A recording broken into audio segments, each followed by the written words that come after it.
Welcome to our channel. Today we how to configure Apache Beam pipelines on Google Dataflow step by step clearly. To configure Apache Beam pipelines on Google Dataflow, start by setting up your environment.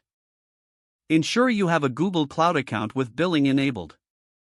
Install the Google Cloud SDK on your local machine. Open your terminal or command prompt and run Cloud init. This command will guide you through logging into your Google account and setting your project ID. Next, you need to install Apache Beam. If you are using Python, run pip install Apache Beam GCP. For Java, download the Apache Beam SDK from the official website. Once the SDK is installed, create a new directory for your project. Navigate to that directory using your terminal. Create a new Python file or a Java class for your pipeline. In your pipeline code, import the necessary Apache Beam libraries. Define your pipeline options by creating a pipeline options object. Set the project, runner, and temp_location properties in your options. For example, use project equals your project ID for your project ID. Set runner equals Dataflow runner to specify the runner you want to use. The temp_location property should point to a cloud storage bucket for temporary files.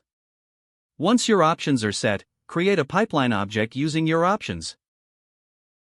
Now, define the steps of your pipeline using the Apache Beam transforms.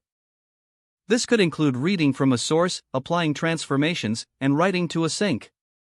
After defining your pipeline, run it using the run method on your pipeline object.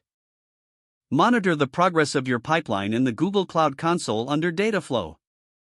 Once complete, check your output to ensure it matches. You can make adjustments to your pipeline and redeploy as needed.